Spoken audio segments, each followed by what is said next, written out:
In a quiet museum in British Columbia, Canada, there's a doll behind glass. She doesn't smile. She doesn't move. But if you stand in front of her long enough, something of yours might go missing. And it won't be an accident. Tonight we open the case on Mandy, Canada's most mischievous haunted doll. This is the Dread Diaries. It starts with an ordinary attic. Or in this case, a basement. A young mother is cleaning out her grandmother's old home. Dust, cobwebs, boxes of forgotten memories. In the corner, under a rotting blanket, she finds a trunk. Old, heavy metal fixtures rusted with age. The kind of trunk that seems to hide secrets. She forces it open. Inside she finds clothes, letters, and a doll. Small. Porcelain face cracked. One eye chipped. Dress stained with time. Something about it feels wrong, like it has been waiting. Her grandmother once owned this home for decades. No one remembers seeing this doll before. Still, the young mother thinks, maybe my baby girl would like it. She takes the doll upstairs, but as she holds it, an uneasy chill crawls up her arm. A whisper of intuition says, don't bring this into your house. She ignores it. That night, she leaves the doll in the child's room. The baby wakes up screaming. Not once. Not twice. Throughout the night, repeatedly. Each time, the mother rushes in and finds the doll on the floor, or sitting closer to the crib than before. On the second night, she dreams of a little girl crying in the basement, pounding on the inside of a trunk. When she wakes up, the doll is sitting on the bedroom chair, staring at her. She doesn't remember putting it there. Enough is enough. The next day, she wraps Mandy in a blanket, puts her in the car, and drives to the Canal and District Museum. Maybe she thinks an old doll should live in an old building. She hands Mandy over and walks away, feeling an instant, unexplainable relief. But she doesn't realize. She hasn't escaped. She's just spread the curse.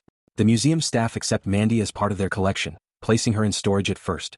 But weird things begin happening almost immediately. Lunches go missing from the staff fridge. Tools, pens, and keys vanish, only to reappear in strange places, balanced on shelves tucked behind display cases, left in rooms no one visited. Employees begin blaming each other. Who moved my notebook? Who took my sandwich? Who keeps rearranging the files? Then one evening, a staff member is locking up. She walks down the hallway and hears it. A baby crying. Soft at first, from somewhere far away. A wet, choked sobbing echoing through the empty building.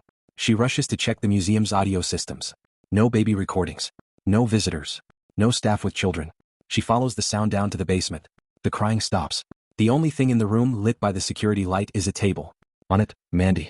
Sitting upright in a box. Cracked face. Dead eyes. The staff member backs away, skin crawling, and reports what she heard. The other employees laugh it off. Until more of them start hearing the crying too. Mandy eventually earns a display case of her own. The museum puts her behind glass with a little sign explaining her legend and politely asking visitors. Please, no flash photography. Not just because the doll is old, but because, whenever people take photos of Mandy with flash, the images turn out wrong. Some are blurry. Some are completely black. Some show strange orbs of light around the doll. One visitor swears that in their photo, Mandy's head is turned slightly more toward the camera than she was in real life. Another feels someone tugging at their sleeve while they stand in front of the case. They turn around. No one's there. Children cry in front of Mandy's display, refusing to come closer. One little girl claims the doll is sad and angry at the same time. Another says Mandy asked her to help let her out. Museum workers report that sometimes, when they come in early, Mandy is not sitting in the same position as the night before. Her hand shifts. Her head tilts. Her dress folds differently, as if she has moved just enough to remind them. Glass is not a prison. It's just a window. Mandy doesn't seem interested in hurting people. Not directly. She prefers mischief. Visitors leave the museum and realize they've lost small objects. A pen, a lighter, a hair clip, a bracelet, a key. When they go back to look, sometimes the staff find the items, placed in odd places around Mandy's exhibit. It's as if she collects memories, fragments, proof that people came to see her and never left unchanged. One staff member, tired of the weirdness, jokes, "Fine, Mandy. If you want something, take this." They drop a small toy beside her case. The next day, the toy is gone. Weeks later, it appears in a completely different part of the museum, inside a sealed display that no one has opened in months. Staff start leaving small offerings near her case. Little trinkets, notes, coins.